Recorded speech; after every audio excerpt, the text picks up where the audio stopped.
Right, hello there everyone, and welcome back to this uniform video. So as I promised, once I got a microphone, I would go ahead and show you a run through of every single uniform and costume I have, and there's quite a few. I've quickly counted it to be about 32, and then I know at least two of them which I'm not showing because I didn't pull them down from the attic. Anyways, since there's quite a lot of them, we better get started. Hopefully the microphone should be working, so you will hear me clearly, even if I'm standing all the way over there. But I'm thinking that I'll go back, pick up the uniform, go and show it close. And then I'm thinking that depending on which side here I'm standing on, I will actually show when I'm actually wearing it with gears and stuff. Because if I try to wear all the gears and boots and hats and belts and all that with each uniform, this video would take all day and it probably wouldn't even be finished then. So with that said, let's go ahead and start. And I thought we'd go ahead and start with the vintage Swedish uniforms, because that's what I'm wearing right now. So this is a usually just called the older model right now because it's still used ceremonial. This would be late 1800s. This one right here is vintage from about the 1920s, 1930s. Swedish officer uniform. I've got a number of these, so I'm gonna leave you to increase the engagement in the comments. I'm not gonna say what regiments these three are from, and I'm sure there's someone watching that actually knows this. Anyways, let's go ahead and start then. So we'll head back here and we'll pick up these two, which everything's going to be represented by the uniform jacket. So we got these two, which is the same as the one I'm wearing, just that they're from two other regiments. So the way you can tell is obviously you can tell that the color here is different. These two are yellow, but this one's blue. But you can also tell by the buttons. So I'm not actually looking into the camera right now because the selfie camera is pretty poor quality, so I can actually see what I'm recording right now, but hopefully it will be shown quite clearly. So the button is one way you can tell. So this one has a reindeer, so you can kind of tell that it's from the north of Sweden. It's a northern regiment. That one fits well. It's just that it's got like a baby bump belly. The guy who wore it probably liked beer. Let's just say this. This one's way too small for me. This is like a child's size almost. Really thin officer. This one, though, compared to the others, I actually have I believe I have the pants for all three of them. However, in the pants for this one has a kind of concave middle on the button. It sort of swoops in. In the pants, no, that's the wrong pants. Okay, there they are. Right. Have I spent more than a minute now on this? Probably. Am I gonna overshoot this crazy and we'll go for an hour or something? This one actually has still the label of the tailor, and it was made out to Lieutenant OW, and then it's really hard to kind of tell what his last name is because it's first and foremost the uniform is from, as far as I can tell, it's from December of 1927 is when the uniform was made. So it's kind of hard to tell here, but I can read out Lieutenant and OW, and then his last name is a little bit harder. Exactly what that's supposed to be. but you kind of get then that this is over 100-year-old uniform, and all three are roughly from that time period. I'm not going to have a picture of wearing all of them, because they're quite a few of these are ill-fitting. With that, we've gone through those. If you're a really old member of the channel, or you've been subscribed for a long time and watching my videos, you probably remember this, which is my Swedish artillery uniform, the artillery attire. So they have very fancy braiding on the front here and the rows and rows of buttons. This is one that I wore a lot in my early videos, so I should probably have quite a lot of pictures on that. Same as the others here, just that this one is for artillery, an artillery attire, as it's called. A lot of fancy braiding. Talking about fancy braiding, I've got another one, which also is vintage Swedish, which is even more fancy tassels and braiding. And this one is for guard cavalry, a horsemaster, I believe, is the rank, and it's got so many buttons on it. This one does, last time I checked, tried to wear it, it actually fit, but it's very tight, and it's a big hassle trying to put all of these things together. So you have to button it, and then all of these loops have to be linked together in a nice way on the front. It's a real pain to put this on, but it's very beautiful. It's got lots of these tassels and different braiding on it. Right, so that's that. Let's see, where else do I have Swedish vintage?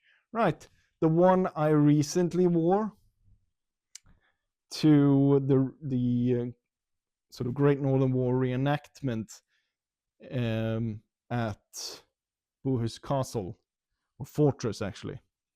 So same period as all of these, or sort of same style, just that it is the overcoat then.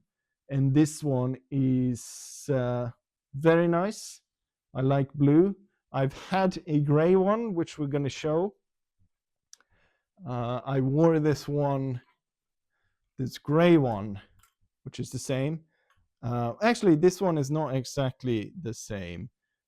This one is a little bit later, so it's not, well, it's around the time period of the vintage style uniform, but it's not the same sort of model. It's a later model. So this is like a 1920s model. Same with that jacket. But they would be worn at the same time. And that's why it doesn't have like a high collar, because when you wear this, the collar sticks up above this. So you can still see that. I wore this to my trip to Scotland, among other things, and I wore it at winter, just normally, with my normal clothes. I did get some school kids snickering at me in Scotland, and they were like, that guy looks kind of like World War II German. We did get quite a few stares when we went to stairs. Sounds like I'm walking upstairs. I'm meaning people were oogling us because we were dressed a little bit strange compared to the rest of the tourists in Edinburgh. Right, taking pictures and asking questions and so on. Everyone was pleased to see us in dashing clothing. It just that they thought perhaps we were doing a theater production or a movie or something, but no, just wearing that for normal. Let's see, have I managed to get all the vintage ones? So no, that we have not. So this is a same sort of style as these are all the others. It's the late 1800s, just that this one is not, it's vintage, but it's vintage from like the 90s or something. And this is what the guard that guards the royal palace wears. And then let's see, do I have any more vintage? This one is. So this one is post World War One. I'm hoping that I'm getting this, the focus well, that the camera focus well, because I can't see right now. So hopefully I'll not be here recording an hour and then look at the footage and go, oh, it didn't focus at all. The sound didn't work, or it sounds like I'm in the submarine or something. But hopefully this works. So this is post World War One, sometime around 1920s or so. Uniform doesn't fit me. I have a number of ones that don't fit me anymore. And as you can see, I have a lot of them, and I don't really have space in this small apartment for everything. So actually doing with a little bit of extra cash to perhaps fill out and better do some of the other uniforms that I still can wear could be a thing. But I have not yet decided on anything. So it's just an idea. Most of these sizes, though, would be selling them because they are too small for me. I'm sort of a size 40 for British, and then in European size, I'm like 50, 52, which is kind of like 40 in British, and then in American, I don't know what you guys have. Anyways, going on. Now, we might go for this one then. So we just went through, let's jump back 500 years. Landsknecht, German Landsknecht. I only have the pants, but I bet this is the most interesting part of it, the codpiece, which is not a modest codpiece in no way, protruding like that. As I said, I was going to have the jackets to represent every uniform. Unfortunately, last time I wore this, it was raining and my ostrich feathers got soaked and the color actually leaked off them, or at least the black one. So I had black spots all over. So I was able to, the Landsknecht shirt, I was able to wash out and get the spots out. On the yellow on the uniform, or on this, the Landsknecht jacket, I was unable to get that out.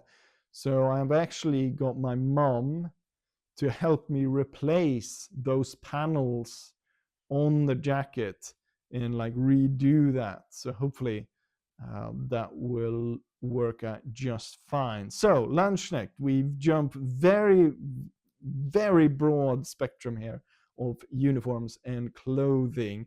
I am sort of a, what do you call it? I've said it quite a lot of times and I've been thinking about it.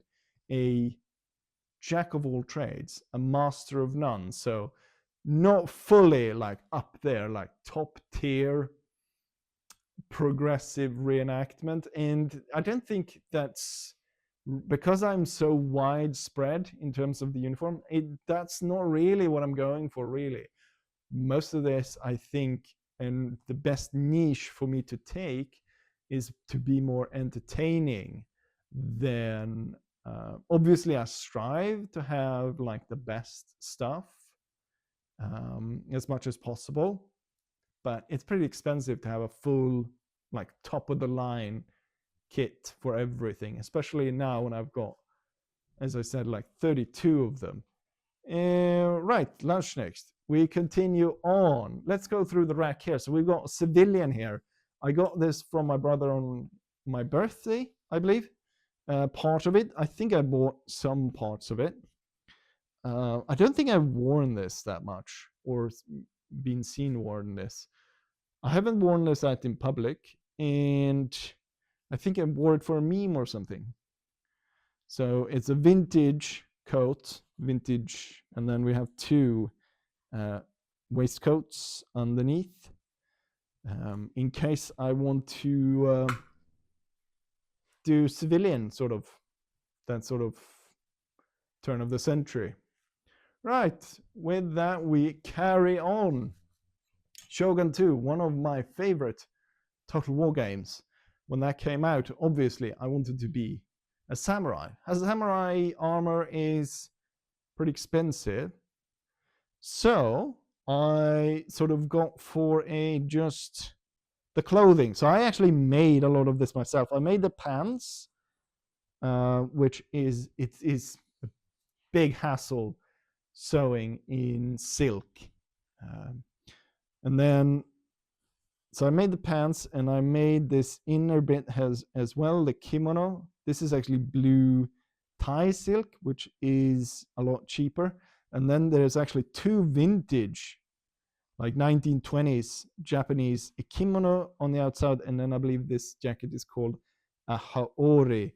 I'm not entirely sure how I'll format this, but as I said, I'll try to like post pictures or videos on either side.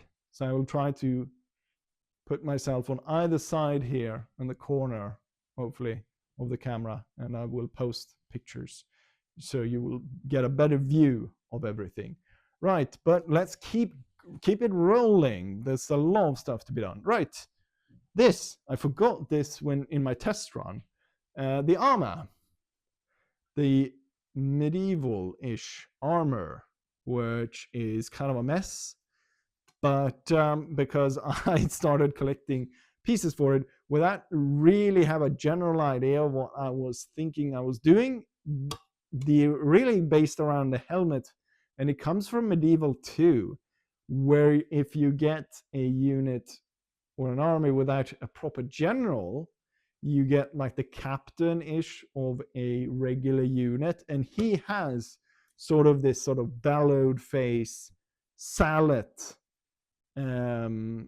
A lot of stuff comes from games and movies and stuff. We get where the inspiration for all of this comes from. Right, not much more to say. This is one of the older things that I have. I have long since sort of abandoned the medieval armor stuff. It's expensive, and that's also perhaps something that I'm looking to sell. And perhaps when I re-enter around medieval armor, I will have a better idea of what I'm trying to sort of depict rather than being sort of more fantasy. Next up, we've got the Scottish sort of civilian clothing, which I got after I had visited Scotland.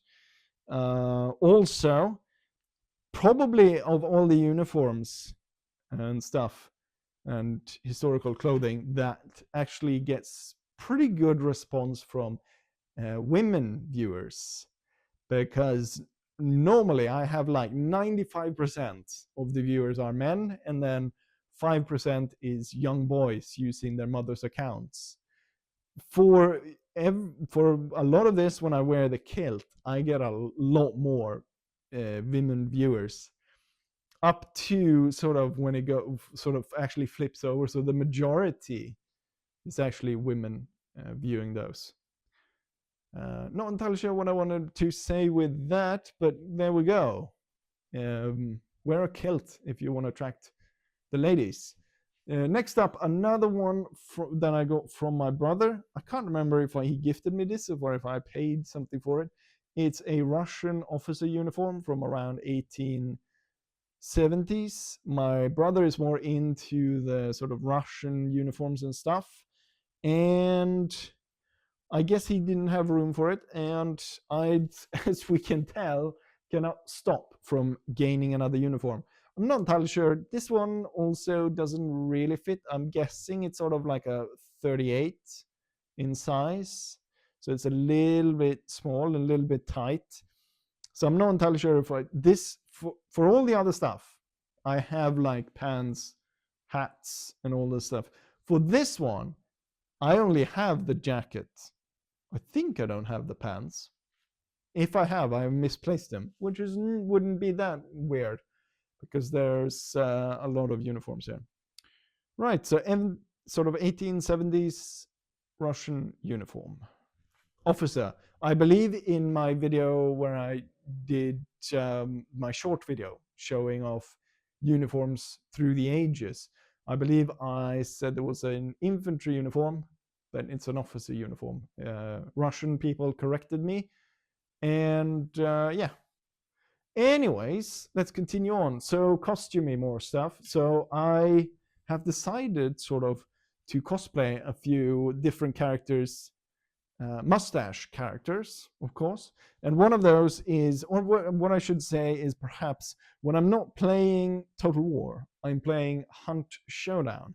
And Sheriff Hardin is a character with a mustache that I thought I'd go ahead and cosplay. I play as him I play with that skin quite a lot while playing in the game. And he has the mustache, so I thought I'd go ahead and try and cosplay him.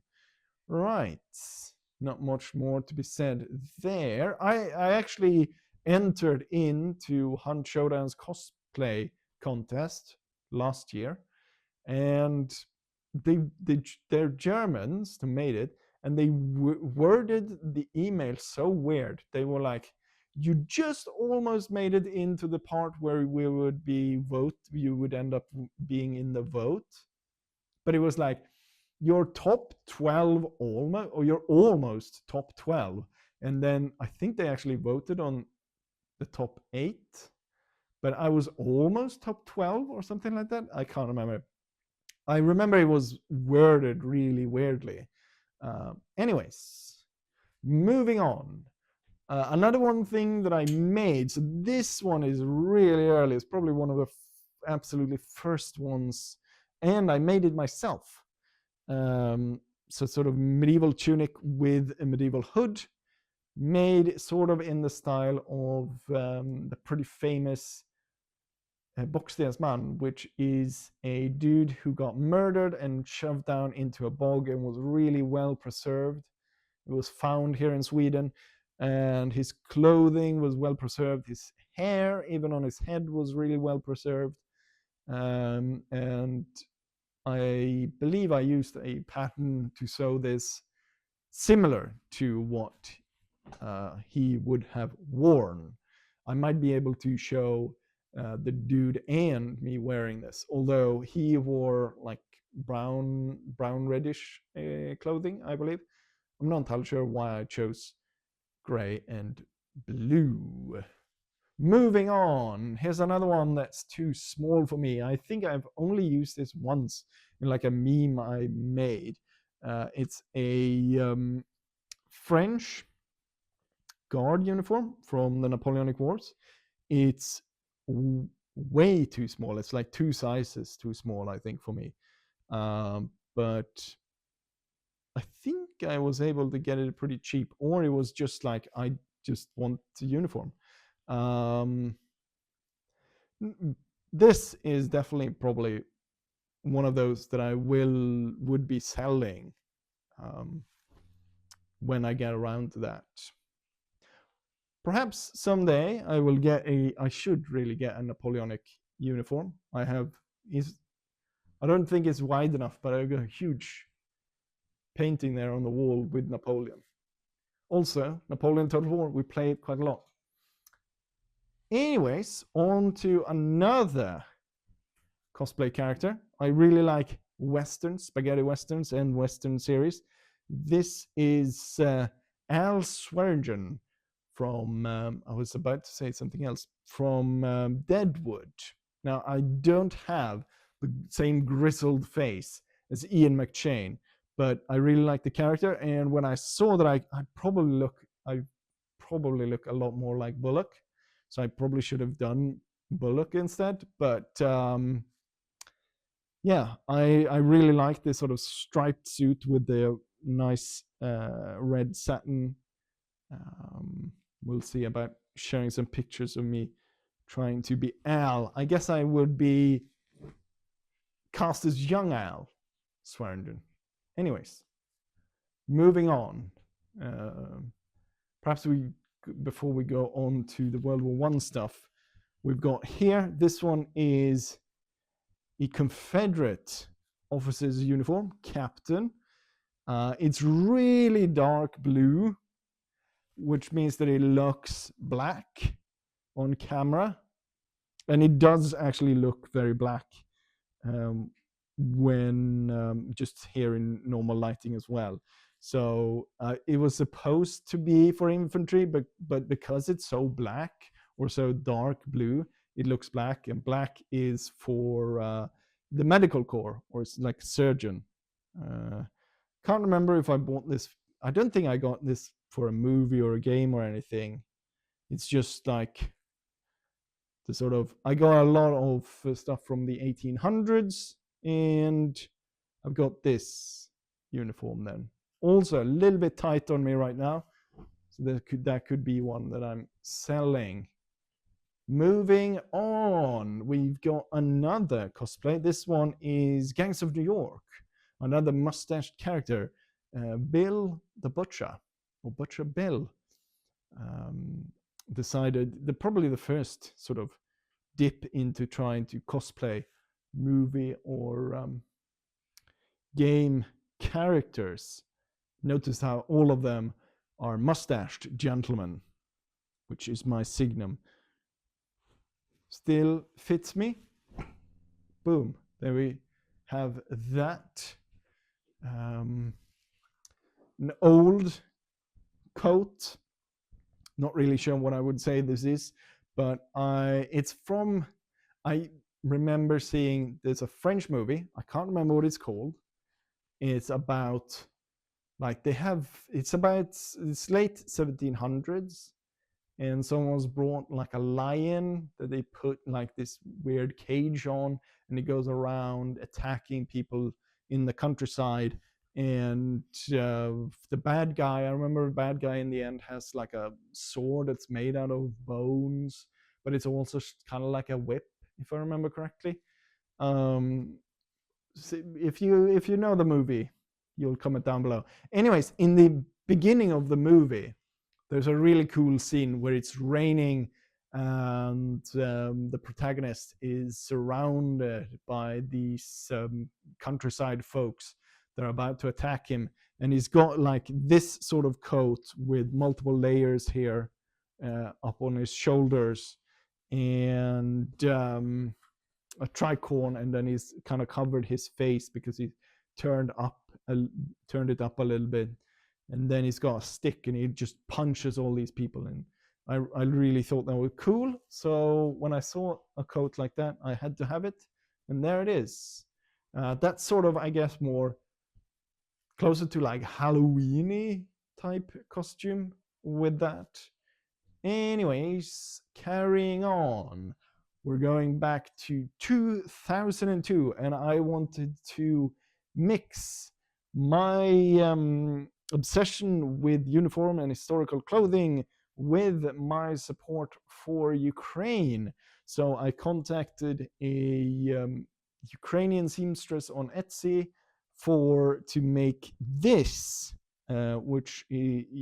jacket, which is called Supan, I believe, probably pronounced a little bit different, which was worn sort of in Ukraine, but it was also worn in sort of a lot of the sort of Eastern European countries like Poland and Lithuania and others. But yeah, I wanted to sort of make a sort of what's it called, 1600s Ukrainian Cossack, similar to the game Cossacks, which I played a lot, and I still sometimes play. Right, so from Ukraine to World War II. I am a little bit of an Anglophile, so we got a lot of British uniforms. This is a World War II British uniform. Not entirely sure why I chose Royal Norfolk. Really, again, going back to games, I really like the game Hidden and Dangerous, where you play as British commandos. So perhaps I would have really gone for a commandos type or paratrooper uniform. But here we have Royal Norfolk, a bit of symbols there. I went for Sergeant because it's a lot cheaper to get a Sten gun prop, or a Sten gun, what's it called? Airsoft as a prop than the SMLE. Those rifles are a bit more expensive. And I think I already had, even before getting the uniform, I had an airsoft Sten gun. So that's why I got that. I also got I had the rubber grenade here before. I lost one because I threw it away in the woods, really close to a path. I hope no one found it and thought there was a real grenade, or anyways. Right, continuing on with British uniforms. We got a British uniform down there in the corner, worn by the mannequin. He should really be wearing a mustache, just like me, but I haven't gone around to do that.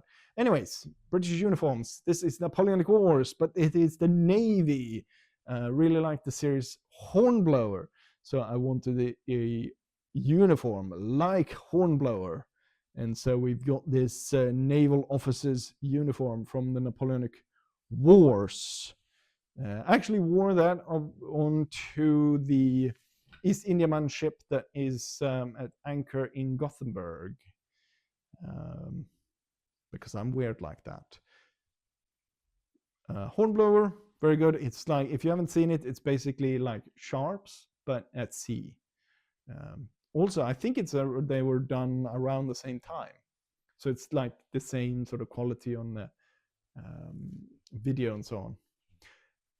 Great Northern War, I was able to pick. I have the Swedish uniform as well, but I was able to get this, which is a Russian Great Northern War uniform. I'm not entirely sure how it ended up in Sweden.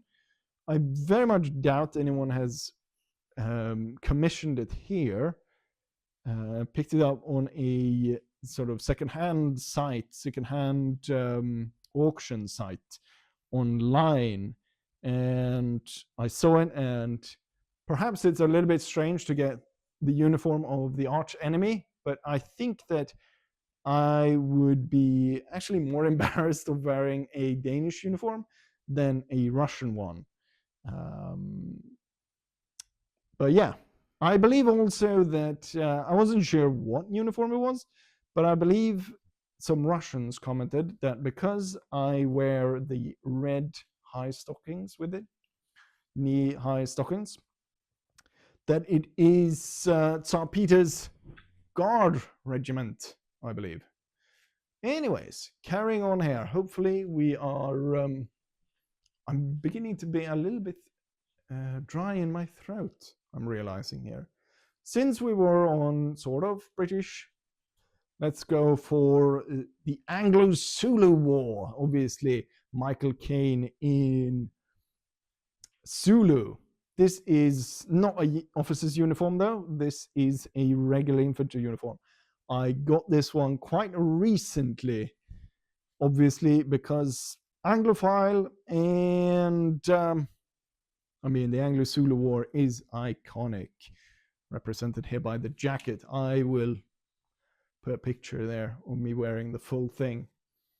Before we go on with the German stuff, we just had Russian Great Northern War. Here's Swedish Great Northern War.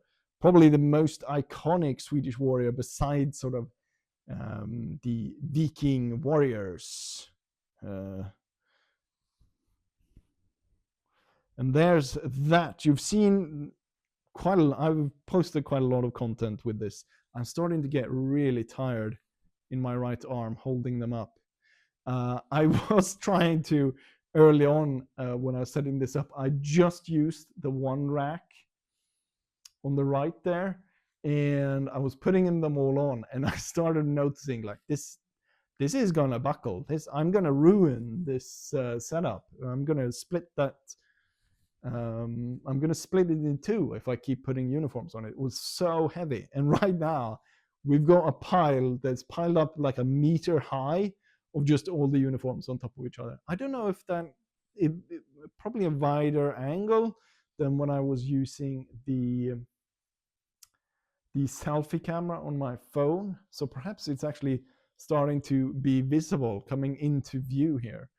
With that, again, before we go into the German uniforms, we might go into the Swedish ones. So the Swedish World War I uniform, or I call it the World War I uniform because it's in the same time frame as World War I. Of course, this one is probably the heaviest one because of the vintage overcoat. That is, it's very large and it's super heavy. And it also kind of smells as well. I lost a button there. Huh. Great. I think I have a reserve button in an inside pocket. Damn, it's heavy. And I've got the normal uniform jacket underneath. I'm going to just throw it on there. You see the tricorn there. It goes with that uniform of that time. They were trying to make a callback to the Carolean iconic warrior.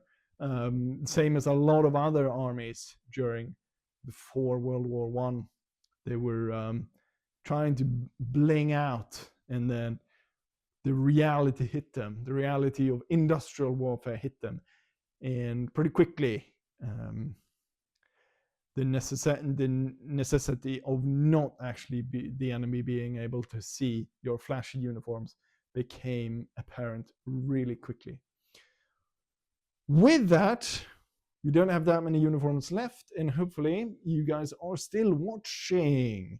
We go on to the German World War I uniforms, which is probably the one tier where I have most of the same.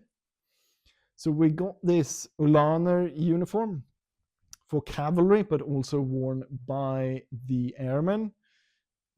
This I have paired with an Ulaner helmet. So it's more intended of being like a cavalry officer. Although I had someone commented saying that red piping was never worn by the cavalry, and that was just for the flyers. So perhaps, although the flyers kind of came from cavalry in a way.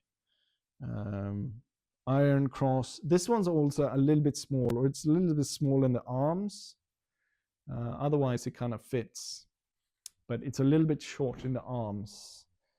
Right, and then, I said the Swedish Carolean of 1700s, Great Northern War uniform, was the one that I probably wore the most. I think this one is actually the one that I wore the most. So we've got the winter overcoat, early war overcoat for the German army, World War One, and then we've got the early coat below here, which I got quite a while ago. This is probably the one that I've actually done the most content with. I've never worn it out in public, as same as some of the others, where I've actually been out and about in public, and not just out in the woods running around. And then the final which is one of the more recent one. Since I have steel helmets, I thought I'd better go ahead and get sort of a more late war style uniform. So we got the 1915 uniform. A lot of these regiments are marked for 54, the 54th Regiment, and that's because of an old gaming clan that I was the leader of. So a lot of uniforms will have be the 54th Regiment, whatever it is, if it's German or others, except for, the Swedish, there's a bit different. Of course, the Anglo Zulu one, it has to be the iconic 24th 2nd Warwickshire Regiment. And the Swedish one is actually, I've set it up so it should be for the regiment that would have actually been recruiting here locally, and it down to the specific company that would have recruited around here locally, or where I live in Sweden. But there we go. We have now cleared the racks, and I've gone through all the uniforms. It's a big pile. The pile's up very high here. I should actually sort of measure it. But there we have it. We've gone through everything. So the idea here is that I've showcased everything for you now. and then based on the comments on this video, I will do like follow-up videos on the specific uniforms. Perhaps I will then be able to dig a little bit deeper in. I know a lot of people comment where I get the stuff, so I was thinking that seeing the interest and so on, I would kind of break down the uniform in all its parts, where I got them and roughly what they cost me at the time. A lot of this is not, you don't get a like 1.5 meter high pile of uniform. You don't get that without having collected for a very long time. But with that said, I think I have said everything that I want to say. The only thing I think here is I probably should have looked at the camera a little bit more than what I actually did. But since I can't see myself, it's a little bit odd just looking at it. Right, there we go. And I feel like perhaps I'm missing something, but perhaps not, because I've just gone through and shown you like 30 different uniforms, costumes, and historical clothing. So hopefully this will all be good. So I will be saying, like I always say, hopefully you guys enjoy this, and hopefully I'll see you guys for the next one. Bye.